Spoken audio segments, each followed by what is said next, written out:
allez me le permettre, c'est vraiment un tout petit avertissement que je vais faire à vous parce que je suis persuadé que vous êtes les enfants de Dieu et que la sémence de Dieu est en vous. C'est ainsi que j'ai fait ce petit avertissement, pas pour vous, mais pour nous tous, y compris moi. Et donc cet avertissement se trouve dans le livre de Psaume, chapitre 11, verset 3 et Ézéchiel, chapitre 33, verset 6. Nous allons lire tout à l'heure, mais avant tout, j'aimerais d'abord qu'on nous mentionne le thème. Le thème, vous l'avez vu dans les invitations, c'est « Est-ce l'Église est l'épouse de Christ ?» ou encore « L'Église est-elle l'épouse de l'agneau ?» Alors pourquoi ce thème? Brièvement, parce que en fait, actuellement, nous ne pouvons pas se le cacher, c'est vraiment un secret des polichinelles. Il y a une doctrine qui nie que l'Église n'est pas l'épouse de l'agneau. Alors, moi, ce qui m'a fait mal, c'est que j'ai vu la plupart de ceux qui affirment que l'Église n'est pas, ou qui nient que l'Église n'est pas l'épouse de l'agneau, sont sur les réseaux. Et je vois d'autres pasteurs, comment ils réagissent face à cet évangile-là, ou cette doctrine. Certains disent, ah, vous êtes des antichrists, vous êtes des sorciers, ainsi de suite. J'ai compris que ce n'est pas de cette manière-là que la lumière jaillira. Qu'il fallait organiser des moments comme celui-ci pour qu'ensemble nous puissions parler, étudier ce thème afin que nous sachions est-ce que, parce que quand quelque chose est dit, ça peut aussi être vrai. Mais il faut vraiment en tout cas aller dans la recherche. Avec l'aide du Saint-Esprit, on peut trouver la lumière et prendre position. C'est ainsi que j'ai demandé à Dieu qu'il m'ouvre un peu l'intelligence, que j'étudie ce thème. Je l'ai étudié et je pense que Dieu m'a donné une petite portion de connaissances que certainement, parmi vous, il y a aussi des ceux que Dieu va donner peut-être plus qui vont compléter après. Alléluia. Et nous sommes là pour bâtir en fait cette œuvre qui doit s'achever, qui est l'œuvre de Christ. Je parlais de l'avertissement. Nous allons lire dans Psaume chapitre 11. Pour honorer la parole de Dieu, on peut se mettre un tout petit peu debout. Je vous en prie. Quand les fondements sont renversés, le juste, que fera-t-il? Quand les fondements sont renversés, le juste, que fera-t-il? Lisons maintenant le deuxième verset, le deuxième chapitre qui est le deuxième livre, Ézéchiel chapitre 33, au verset 6. Si la sentinelle voit venir l'épée et ne sonne pas de la trompette, si le peuple n'est pas averti et que l'épée vienne enlever à quelqu'un la vie, celui-ci périra à cause de son iniquité. Mais je redemanderai son sang à la sentinelle. Alléluia. Nous pouvons nous asseoir. Parole du Seigneur. Et ça, c'est, comme je l'ai dit, c'est vraiment l'avertissement que le Seigneur nous fait à nous tous.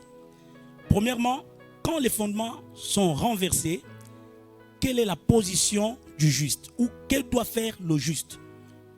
Le juste ne doit pas aller dans les réseaux sociaux, commencer à dire, tu es antichrist, tu es sorcier, tu es escroc, tu es faux prophète. Non, le juste doit relire la parole de Dieu et propager la vérité. Et donc, quant au verset de Ézéchiel 33, Ézéchiel chapitre 33, le verset 6, le Seigneur nous interpelle. Je l'ai dit tantôt que vous êtes la sémence de Dieu. C'est-à-dire que Dieu nous a établis comme une sentinelle. Et ici, le plus grand problème, c'est que lorsque un pécheur commet son péché, il le commet seul. Mais Dieu a établi une sentinelle qui doit dire au pécheur que tu commets le péché et que le jugement de Dieu va s'abattre sur toi. Et si la sentinelle l'a fait et que cette personne ne l'a pas écouté, s'il meurt, son sang lui sera imputé. Mais si la sentinelle ne fait pas son travail et que cet homme vient à mourir parce qu'il meurt pour ses péchés, rappelez-vous.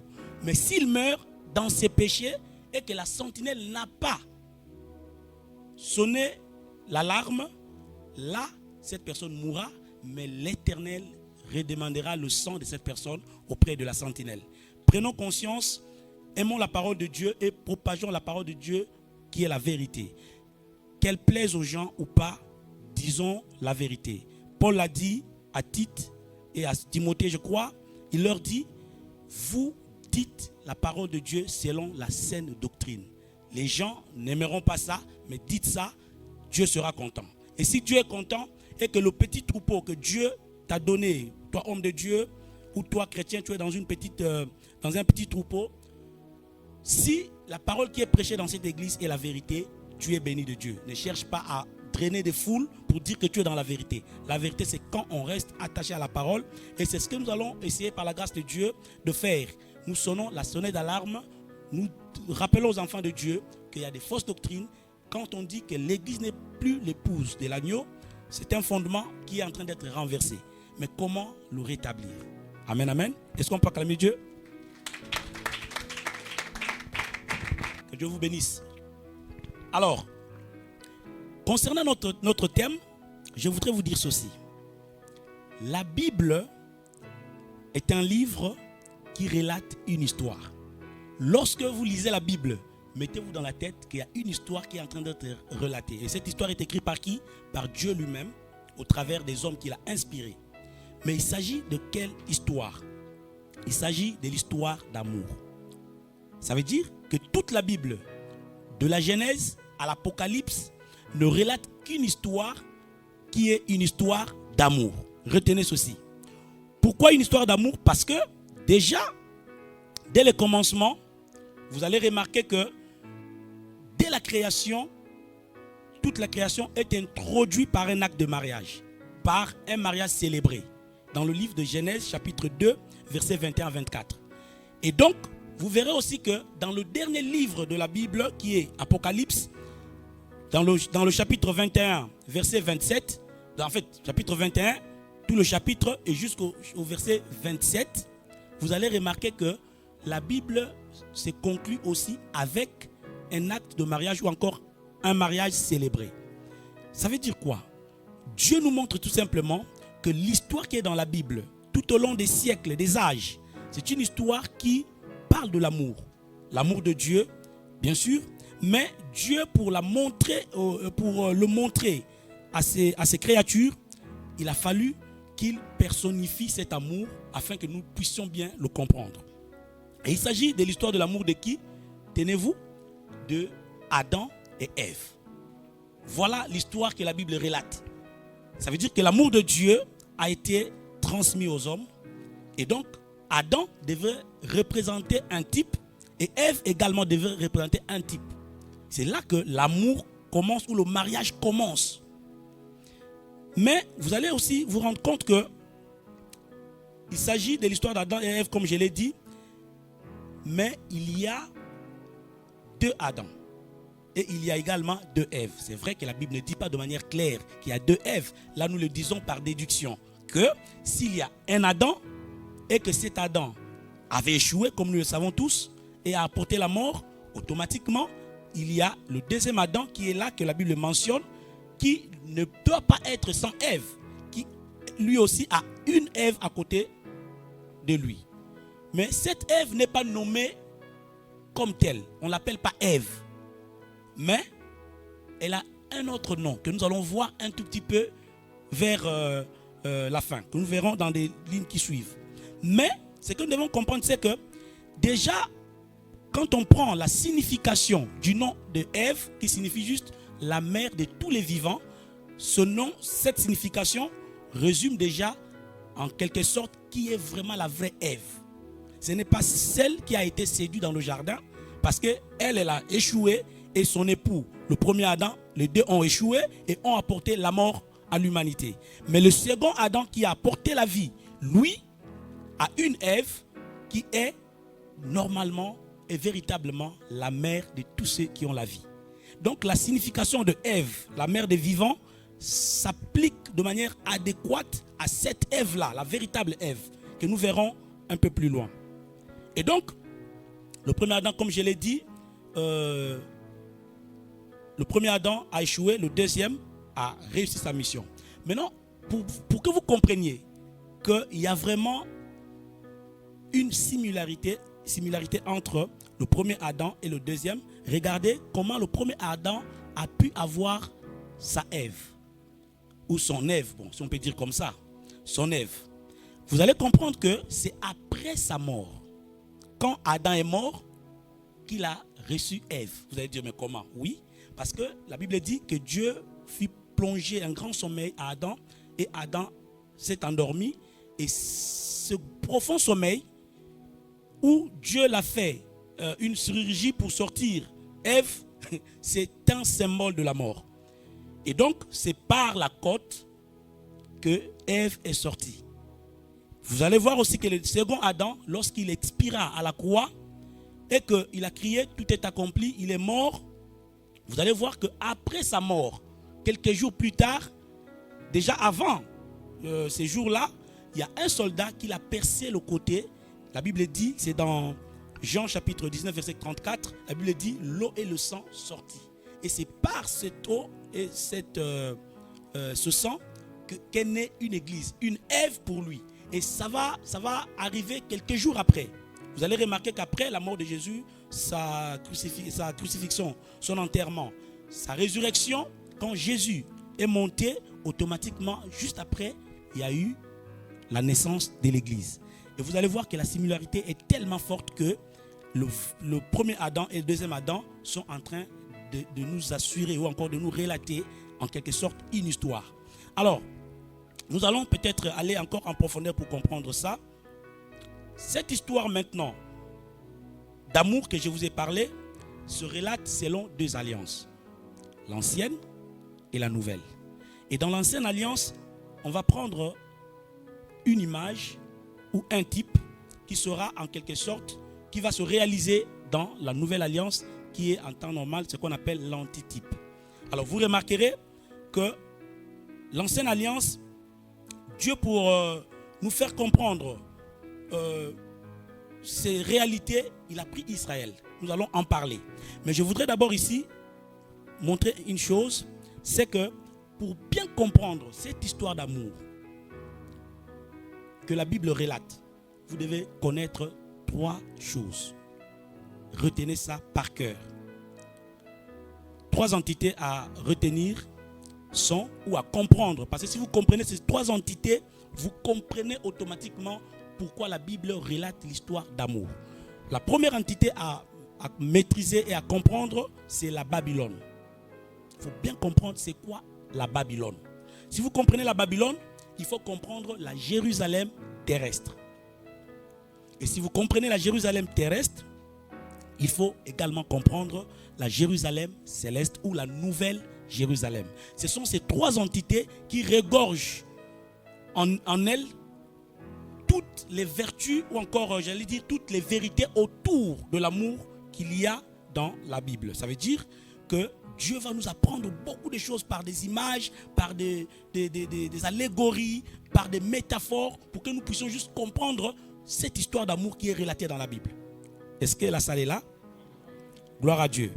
Et donc, nous allons étudier ces trois entités. Alors, la première entité à considérer, c'est Babylone.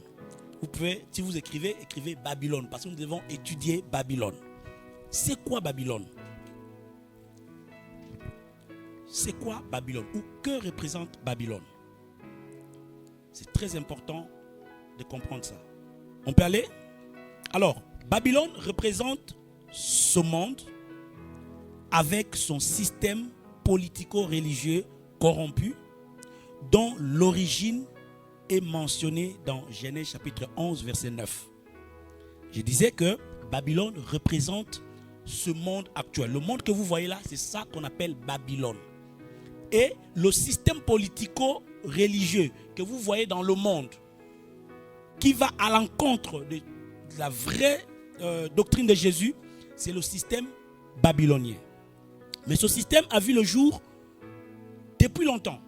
Beaucoup de gens pensent que le système babylonien ou la Babylone a commencé avec Nebuchadnezzar. Non.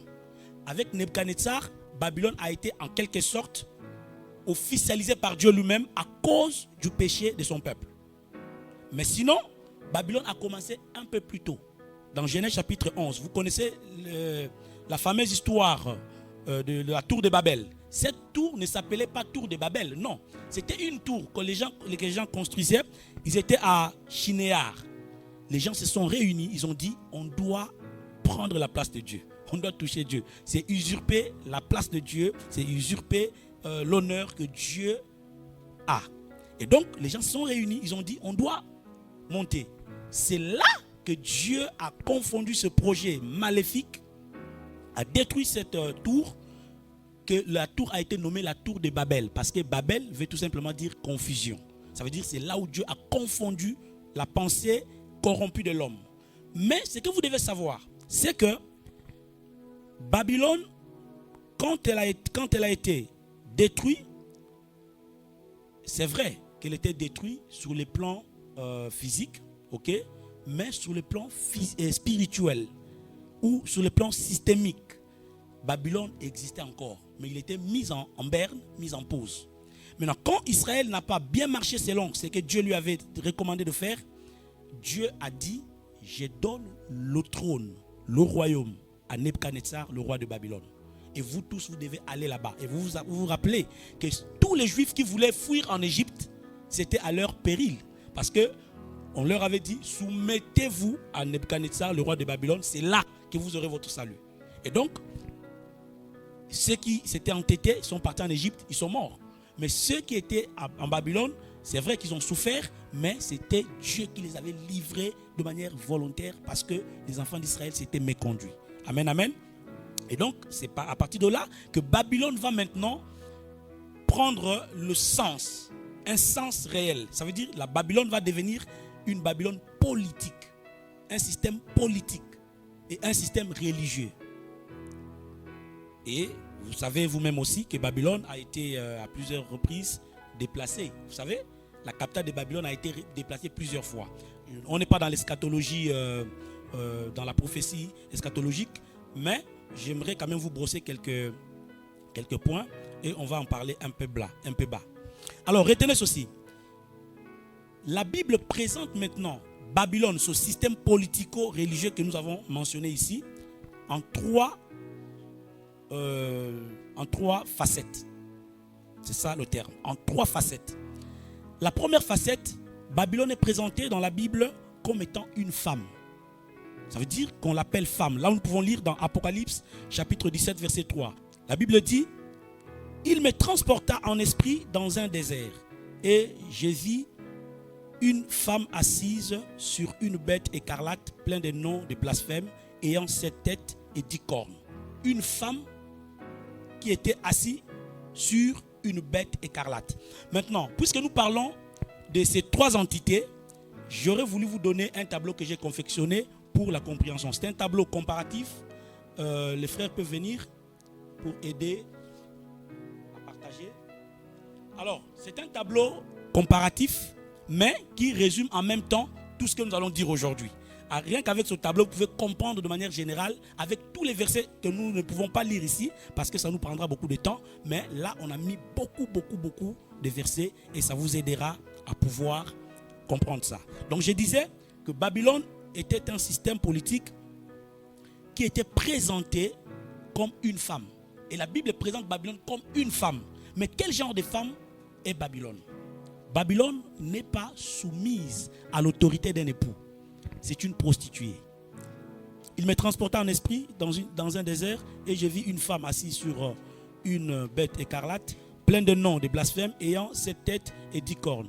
Cette femme était vêtue de pourpre et d'écarlate et parée d'or, de pierres précieuses, de perles. Elle tenait dans sa main une coupe d'or remplie d'abominations et des impuretés de sa prostitution. Alléluia. Les abominations de sa prostitution. Ça veut dire que Babylone, ce n'est pas une femme soumise à l'autorité d'un mari, mais c'est une prostituée. Et la Bible présente encore Babylone comme une mère. Alléluia. Donc Babylone est une mère. Pourquoi une mère? Parce que c'est une génitrice. Elle a mis au monde les enfants. Babylone a des enfants. Et la Bible le dit de manière claire que Babylone a une progéniture, encore une descendance.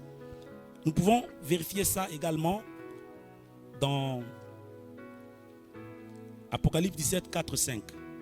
Donc, sur son front était écrit un nom, un mystère. Vous voyez que ce nom est un mystère. Que dit le mystère? Babylone la grande, la mère des impudiques et des abominations de la terre. Donc, vous comprenez que Babylone est la mère des impudiques et de tous les abominables.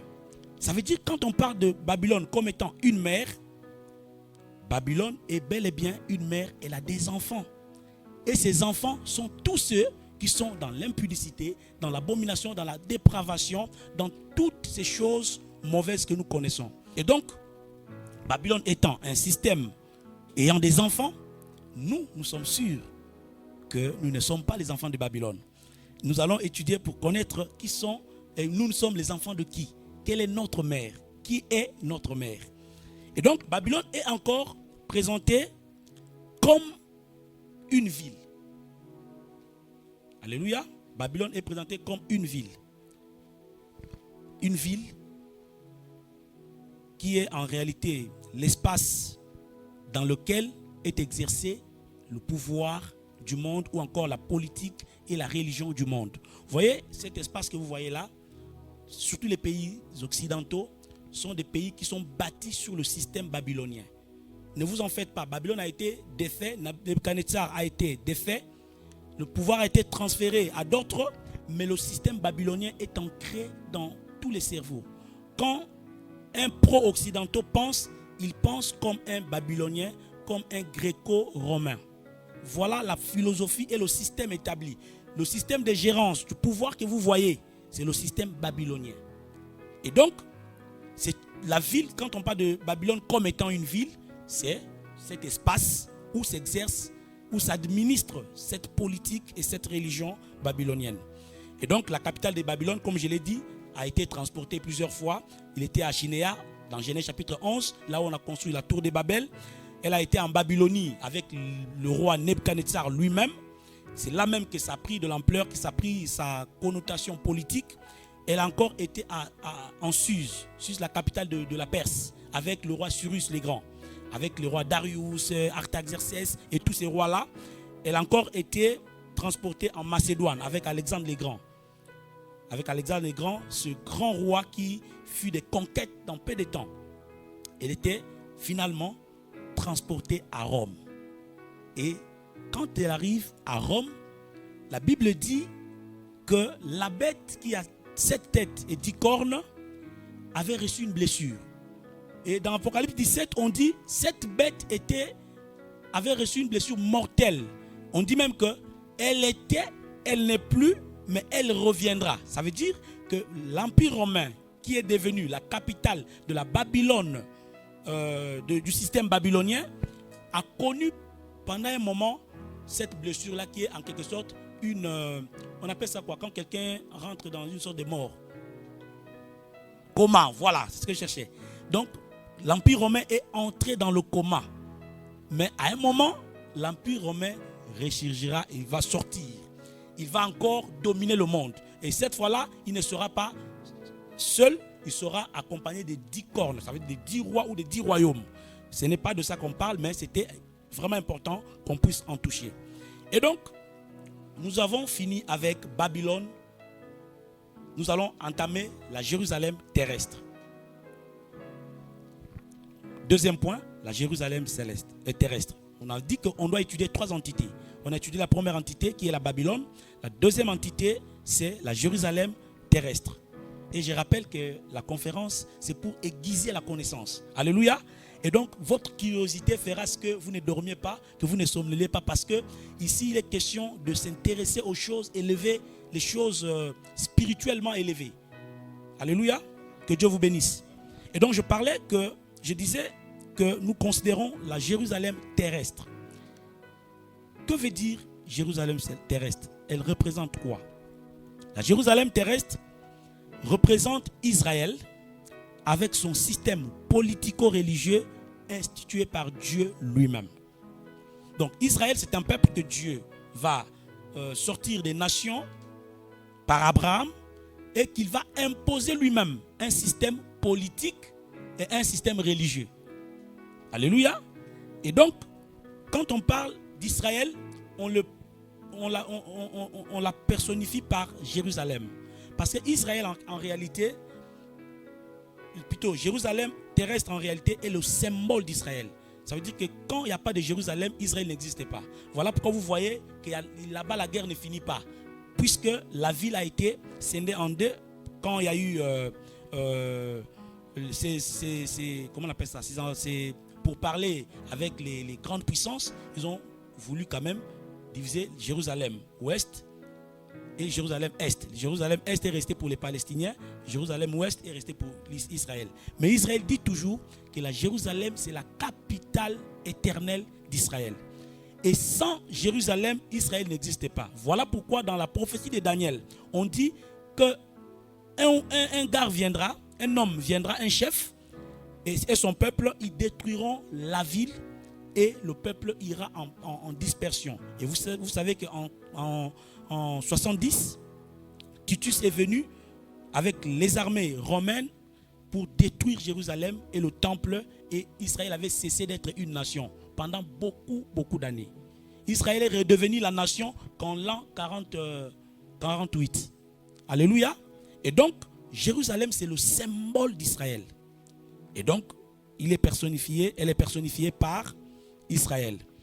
Alors, la Jérusalem terrestre est elle aussi présentée par la Bible en 3 phases, comme la Babylone. Curieusement, je me suis dit, mais quelle similarité! Comment ça se fait comme ça? J'ai compris que c'est un message que Dieu nous donne. Mais avant d'y arriver, pour expliquer la relation entre Dieu et Israël, dans le système politico-religieux que Dieu a établi en Israël, il a fallu que la Bible utilise en quelque sorte un certain nombre de métaphores. Alléluia. Pour expliquer la relation que Israël a avec Dieu. Et donc, quand l'Éternel est Dieu, Israël est son peuple. Quand il est père, Israël est son fils. Quand il est maître, Israël est son serviteur. Quand il est berger, Israël est son troupeau. Quand il est époux, Israël est son épouse. Et c'est ça qui nous intéresse ce matin. Et donc nous allons parler de Dieu comme époux et Israël comme épouse. Maintenant, comme je l'ai dit, que Israël aussi, ou la Jérusalem terrestre, est elle aussi présentée en 3 phases. Premièrement, comme une femme. Mais quelle femme? Puisque nous avons vu que Babylone aussi était une femme, mais une femme prostituée. Mais cette fois-là, c'est la Jérusalem terrestre qui est présentée elle aussi comme une femme, mais une épouse de Dieu. Pas une prostituée, parce qu'elle est soumise à l'autorité d'un mari. C'est vrai qu'après, vous allez dire, mais non, mais Israël a été infidèle. Oui, c'est une épouse infidèle. Il faut ajouter ça. Israël est une épouse infidèle qui avait beaucoup d'amants. Et Dieu s'en est plaint plusieurs fois, jusqu'au point de dire qu'il va la répudier. Après, par son amour, puisque à cause de l'élection, par élection, ils sont aimés à cause de leur père. À cause de ça, il va les rappeler pour les garder encore avec lui. Mais une chose est vraie, Israël est une femme infidèle. Ézéchiel chapitre 16, versets 7 à 9. Je t'ai multiplié par 10 milliers, comme les herbes des champs, et tu as pris de l'accroissement. Tu as grandi, tu devins d'une beauté parfaite. Alléluia. Tes seins se formèrent, ta chevelure se développa, mais tu étais nu, entièrement nu. Je passais près de toi, je te regardais, et voici, ton temps était là, le temps des amours. J'ai tendu sur toi le pan de ma robe. Alléluia. Je couvris ta nudité, je te jurai fidélité, je fis alliance avec toi, dit le Seigneur éternel, et tu fus à moi. Tu peux arrêter là. Alléluia, c'est un long texte. Là, Dieu parle à Israël par rapport aux nombreuses infidélités d'Israël. Il dit, je t'avais ramassé. Parce que vous devez savoir, tel que Dieu le dit, si vous lisez un peu devant, il rappelle à Jérusalem que ta racine est étrangère. Tu es païenne, tu viens des nations. Mais moi je t'ai pris parce que quand on t'avait enfanté, on t'avait laissé. Et tu étais en train de tourner dans ton sang. Moi je suis venu, je t'ai sauvé, je t'ai lavé, je t'ai nourri jusqu'à ce que j'ai remarqué que tu es devenu maintenant en âge de se marier. Et je me suis marié avec toi. Alléluia. C'est merveilleux. Et si vous lisez l'histoire d'Israël, vous allez comprendre que Jérusalem, c'était une ville païenne. Elle s'appelait à l'époque Jébuse. C'était une ville de Jébuséens. C'est David. Et d'ailleurs, quand Josué est venu avec son armée, les enfants d'Israël n'ont pas pu chasser tous ces Jébuséens au point qu'ils s'étaient en fait réformés encore comme une grande armée pour mettre en difficulté les enfants d'Israël.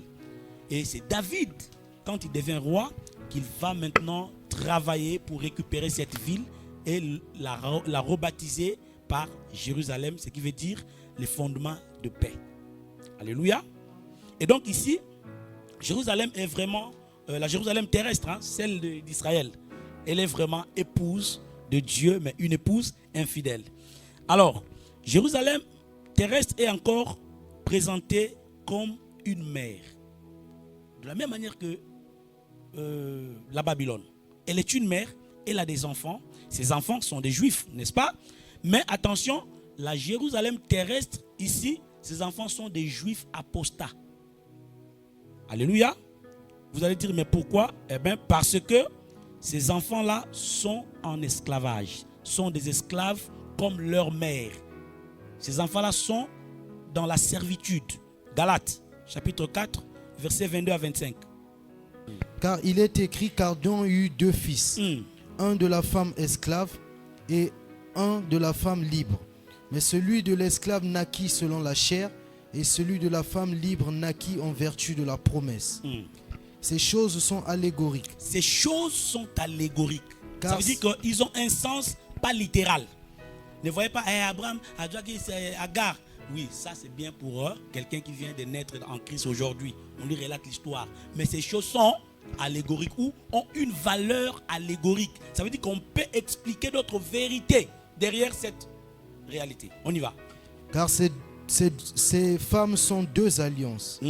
L'une du mont Sinaï, enfantant pour la servitude, c'est Agar. C'est Agar. Continue. Car Agar, c'est le mont Sinaï en Arabie. Car Agar, c'est le mont Sinaï en Arabie. Vous vous rappelez que quand on parle d'Israël, on dit ils étaient rapprochés ou approchés de la montagne de Sinaï. Et cette montagne, quand ils ont entendu la voix de Dieu, ils ont dit, hey, on ne veut plus écouter Dieu. Moïse, toi va parler à Dieu et tu reviendras juste vers nous. Alléluia. Mais cette montagne-là, Sinaï, c'est Agar. Vas-y. Et elle correspond à la Jérusalem actuelle. Elle correspond à la Jérusalem actuelle. Donc la Jérusalem actuelle, c'est la Jérusalem terrestre. Donc elle est ici assimilée au mont Sinaï. Une femme esclave à Agar. Vous voyez? Or, on pourra dire, oh non, puisqu'ils descendent d'Isaac, donc c'est que les Juifs sont de la femme de la promesse. Non.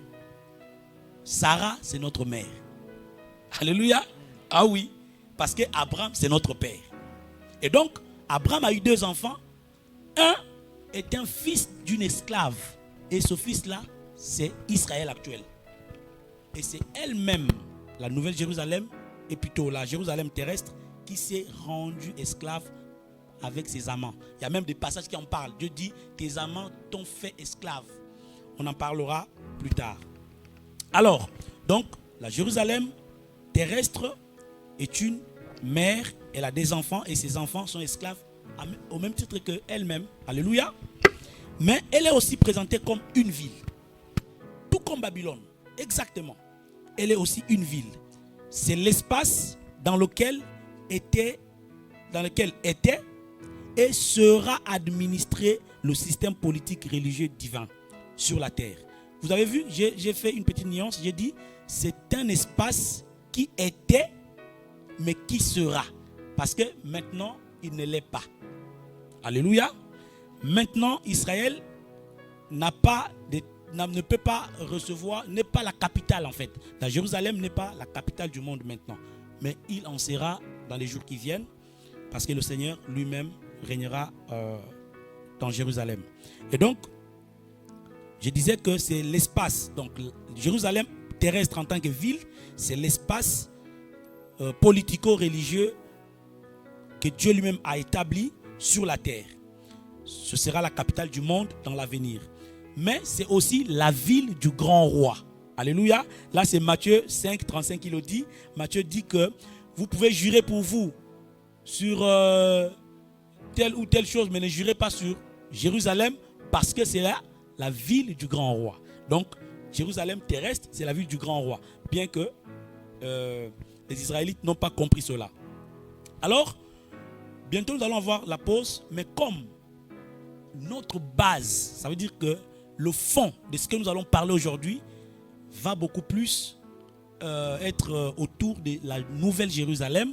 J'aimerais déjà que je l'entame, que je prenne déjà une partie. Après la pause, on pourra maintenant continuer parce qu'il y a plus de matière à ce niveau-là. Donc, on attaque la troisième entité, la nouvelle Jérusalem.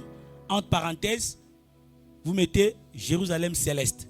Parce que si vous dites la nouvelle Jérusalem ou encore la Jérusalem céleste, vous dites la même chose. Alléluia. Donc, troisième point, la nouvelle Jérusalem, entre parenthèses, la Jérusalem céleste. C'est quoi la nouvelle Jérusalem ou la Jérusalem céleste? Alléluia. La nouvelle Jérusalem est l'assemblée de tous les saints du Très-Haut. Ça veut dire tous les saints du Très-Haut constitués ou rassemblés forment ce qu'on appelle la nouvelle Jérusalem ou la Jérusalem céleste. Et donc, cette expression, nous la trouvons dans Daniel chapitre 4, verset 32, où on dit que le royaume sera remis entre les mains des saints du Très-Haut. Donc les saints du Très-Haut, c'est un groupe de personnes qui, en quelque sorte, est composé et des juifs et des nations, les gens de toutes langues, de toutes tribus, mais qui regardent à Dieu, qui sont fidèles à Dieu, qui ont encore la foi, qui n'ont pas fait naufrage par rapport à la foi. Donc tout ce monde-là, y compris l'Église, forme ce qu'on appelle la nouvelle Jérusalem. Nous en parlerons plus amplement.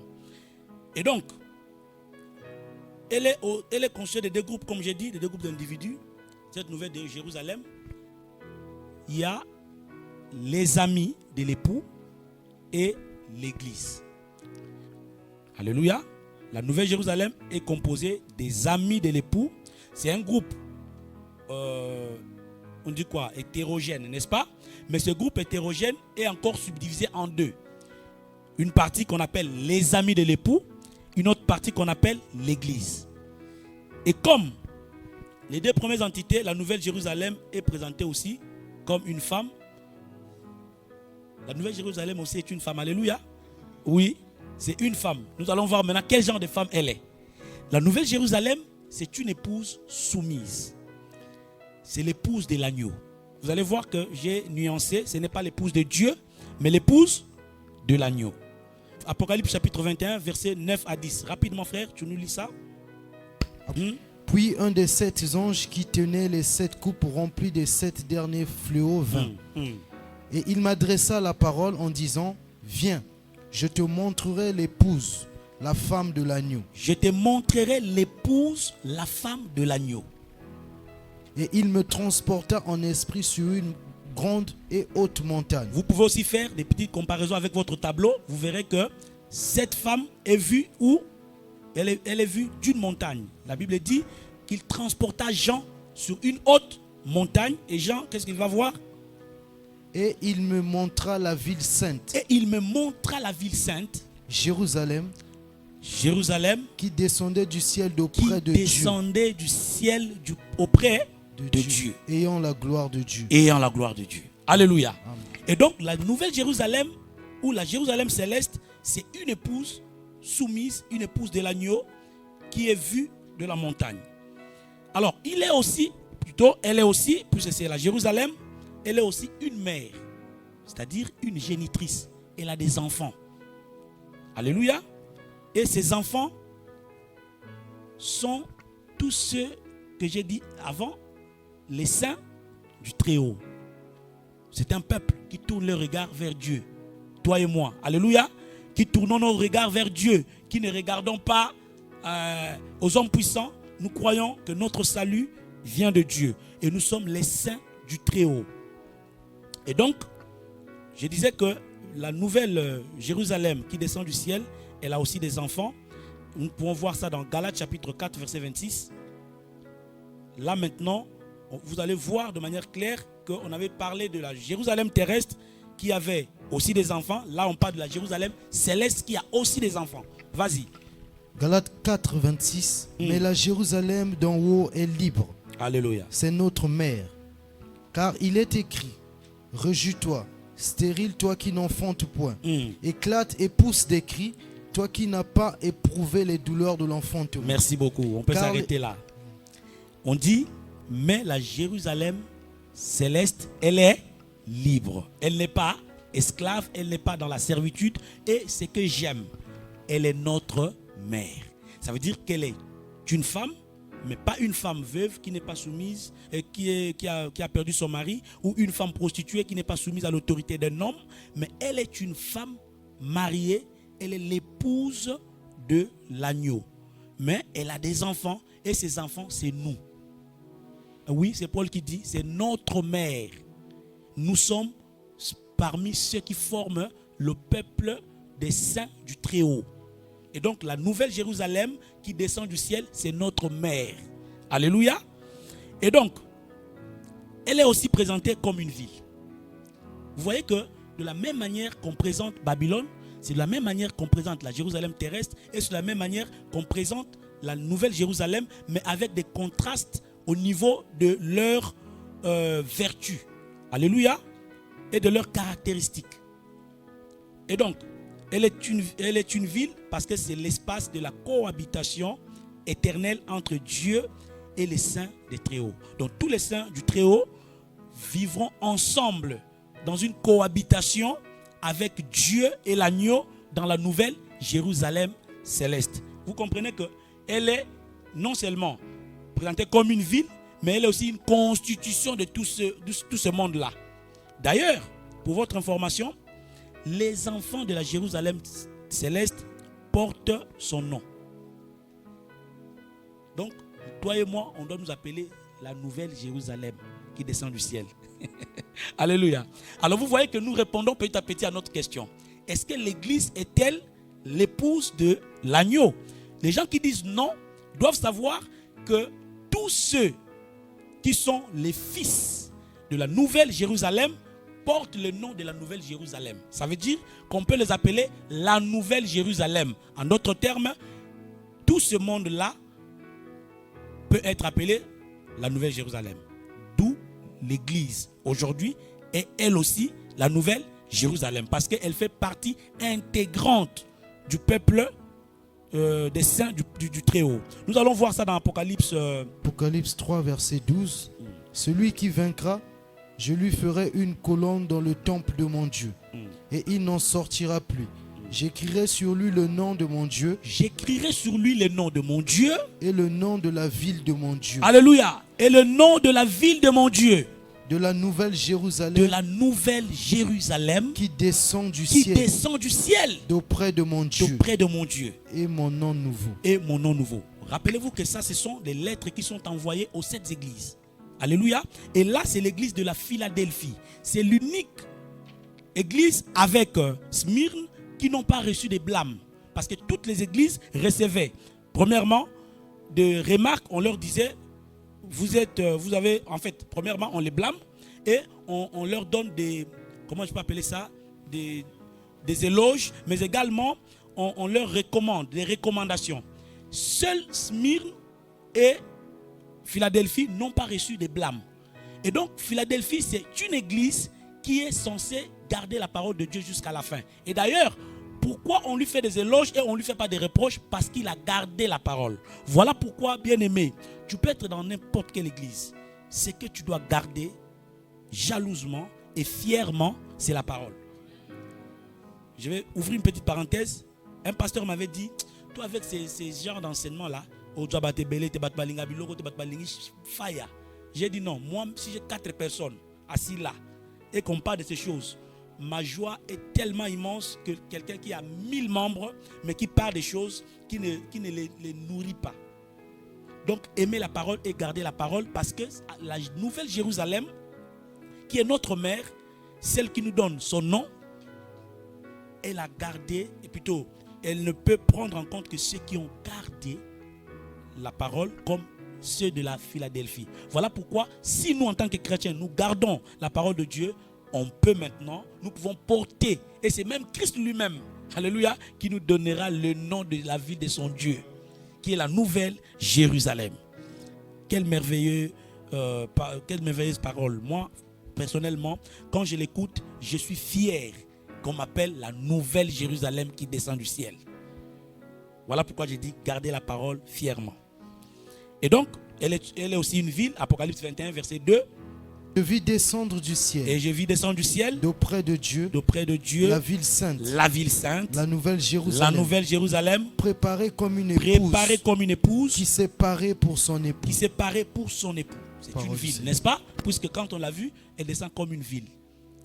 Mais il faut comprendre le mystère qu'il y a. Une femme, une mère, une ville. Nous allons encore décortiquer ça de manière un peu approfondie. Alors, notez ceci. La nouvelle Jérusalem est le nouveau tabernacle de Dieu. Cher homme de Dieu, vous pouvez rentrer. La nouvelle Jérusalem est le nouveau tabernacle de Dieu. Veuillez passer, que Dieu vous bénisse. Que Dieu vous bénisse. Vous pouvez vous asseoir, Papa Kennedy. Voilà, là, ok, Dieu vous bénisse. Docteur, vous pouvez vous asseoir là. Que Dieu vous bénisse. Pasteur Guillaume, que Dieu vous bénisse. Merci beaucoup. C'est les miens. Ils sont venus voir leurs frères. Je suis très content. Et je vous salue au nom de Jésus. Merci beaucoup. Et donc, je disais que la nouvelle Jérusalem est maintenant vue comme le nouveau tabernacle de Dieu. Vous allez vous poser la question pourquoi j'ai dit nouveau.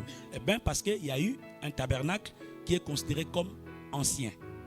Alléluia. Si vous lisez Hébreu, c'est Hébreu qui décrit bien ces choses. Et d'ailleurs, même le tabernacle a été construit selon le modèle que Moïse devrait regarder et imiter, qui était le modèle du ciel. Et ce modèle-là, du ciel, n'était autre que la nouvelle Jérusalem. Alléluia. Nous la comprendrons un peu plus loin parce qu'en réalité, dans la nouvelle Jérusalem, je vais un peu vite en besogne, il n'y a pas de temple. Or, quand on parle de Moïse qui devait construire le tabernacle, on lui dit de regarder le modèle dans le ciel. Le tabernacle n'est autre qu'un temple, mais démontable, qu'on pouvait transporter. Un temple transportable.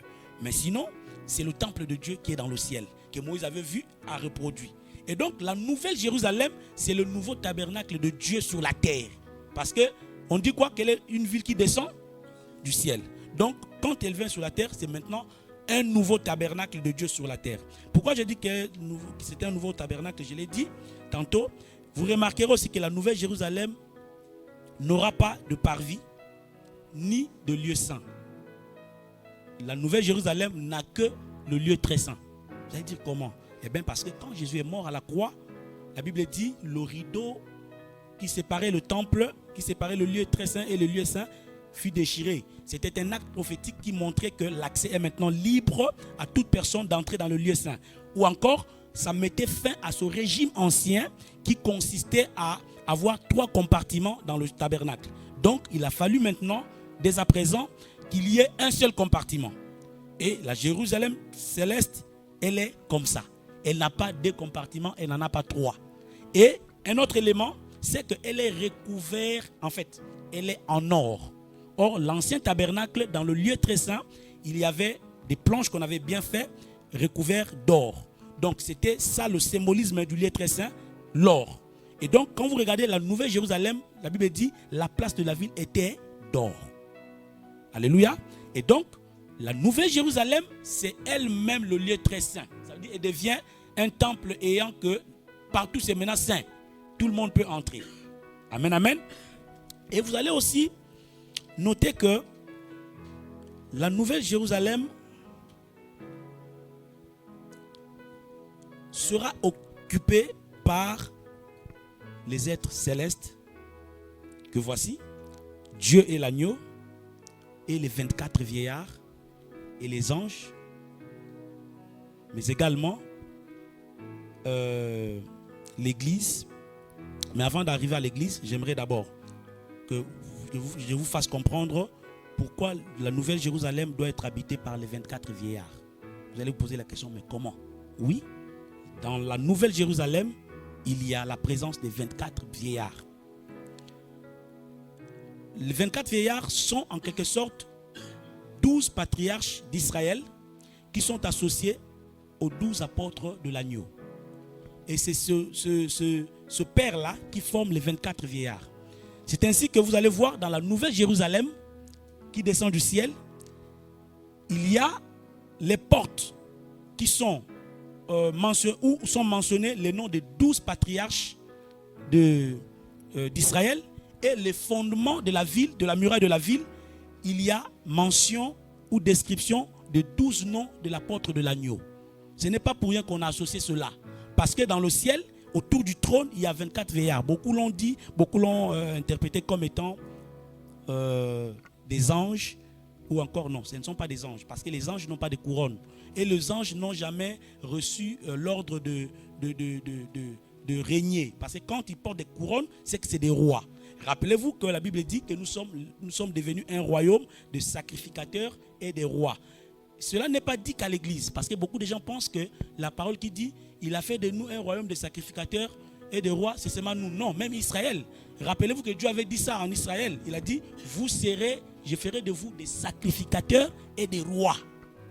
Et donc les 12 tribus d'Israël sont représentées par 12 anciens qui sont au ciel.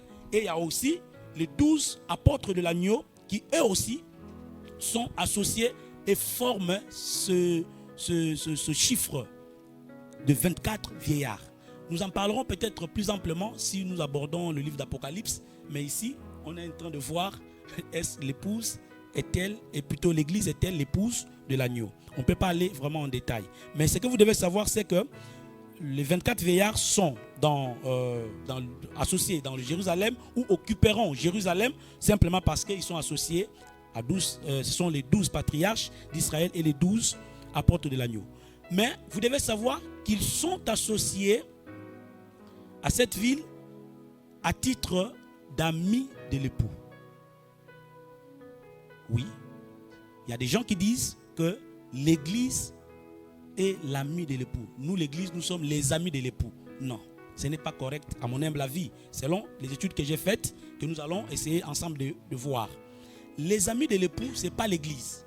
Les amis de l'époux, ce terme-là est employé que à des personnes originaires d'Israël ou des juifs. C'est ainsi que ça ne s'applique que aux 12 apôtres et à d'autres juifs. Donc les amis de l'époux que Matthieu mentionne, Marc, que les gens mettent devant pour dire non, vous voyez, ici on a dit quoi? Je vous appellerai mes amis. Ou bien pourquoi vous dites que mes disciples sont en train doivent se gêner? Ce sont les amis de l'époux.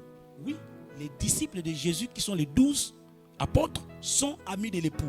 Mais nous l'église, nous ne le sommes pas. Alléluia. Parce qu'ils portent ce titre, c'est un titre honorifique. Pourquoi? Eh bien parce que ce sont les prémices de l'évangile de Christ. Quand Christ est venu, il les a pris comme des juifs. Il les a enseignés comme des juifs. Pendant que Christ les enseignait, il n'y avait pas d'église. C'est ce que les gens oublient. Et les gens prennent parfois Jean-Baptiste pour dire, voyez, même Jean a dit que je ne suis pas l'époux, mais je suis l'ami de l'époux. Oui, Jean-Baptiste est ami de l'époux parce que c'est un juif. Jean-Baptiste n'a jamais fait partie de l'église. Jean-Baptiste est le dernier prophète du temps de l'ancienne alliance. D'ailleurs, il devrait être un sacrificateur, mais il ne l'est pas devenu simplement parce que quand Jean-Baptiste est né, le véritable sacrificateur était né au même moment. Et donc, Jean-Baptiste devait arrêter d'être sacrificateur parce que le vrai sacrificateur, selon l'ordre de Melchisédek, était là. C'est le Christ lui-même. Et donc, vous allez voir que si vous lisez Zacharie, par exemple, Zacharie va nous étaler, va nous donner une prophétie tellement merveilleuse qu'on a donnée à comment on l'appelait? À Josué le sacrificateur, pas le serviteur de Moïse, le sacrificateur. On lui dit à Josué qu'un germe germera en son temps, il s'assiera sur son trône, mais il sera sacrificateur sur son trône. Et vous savez que quand Jean-Baptiste est né, il voulait baptiser Jésus. Il dit à Jésus, non, toi tu dois me baptiser. Jésus dit non, mais faisons ce qui est juste. Jésus le rappelait que, attends, il était dit là-bas qu'il a fallu que moi je m'asseye sur mon trône en tant que sacrificateur et roi. Ça veut dire que l'ordre des choses changeait. Ce n'était plus les Lévites à côté, les rois à côté, mais c'était maintenant un ordre où on doit être en même temps Lévite et en même temps roi. Et donc ce qui s'est passé, c'est que Jean-Baptiste, quand il baptise Jésus, ce n'était pas un baptême. Parce que rappelez-vous que Jésus est quand même plus grand que Jean-Baptiste. C'est Jésus d'ailleurs qui reconnaît la grandeur de Jean-Baptiste. Il dit, parmi tous ceux qui sont nés des femmes, Jean-Baptiste est le plus grand. Mais Jésus est plus grand que Jean-Baptiste parce que Jean-Baptiste le reconnaît. Il dit que je m'efface et qu'il apparaisse. Et il dit, je ne suis même pas digne de délier ses lacets. Mais qu'est-ce qui s'est passé? Pourquoi c'est Jean-Baptiste qui baptise Jésus? C'était un transfert. C'était en fait une remise de la sacrificature. Donc Jean-Baptiste devrait en toute humilité remettre toutes choses. Voilà pourquoi dès qu'il a baptisé, le Saint-Esprit est descendu et a proclamé sur Jésus que celui-ci est mon fils bien-aimé. Donc Jean-Baptiste n'est pas un membre de l'église. C'est un juif. Il n'a travaillé que sous l'ancienne alliance. Et tous ceux qui prennent ça, parce que moi je vois même sur internet, non, Jean-Baptiste a dit. J'ai dit non, Jean-Baptiste n'a jamais fait partie de l'église. Et pour choquer encore les gens, même les apôtres, pendant qu'ils étaient avec Jésus, ils n'étaient pas des membres de l'église. Ils n'étaient pas non plus des chrétiens à ce moment-là. Ils étaient d'abord des juifs qui apprenaient auprès de Jésus. Voilà pourquoi Jésus leur parle à ce titre-là. Et il leur dit, vous êtes mes amis. Vous êtes les amis de l'époux. Alléluia. Est-ce qu'on peut avancer? Ah non, il est 30. On doit arrêter ici à 30. Je vais revenir. Après, on va prendre une petite pause. On va nous donner quelques boissons. On va boire pour se rafraîchir 10 minutes. Et nous allons revenir pour attaquer la partie qui reste. Je l'espère que Dieu va nous aider pour qu'on finisse la matière. Amen, amen. Que Dieu vous bénisse.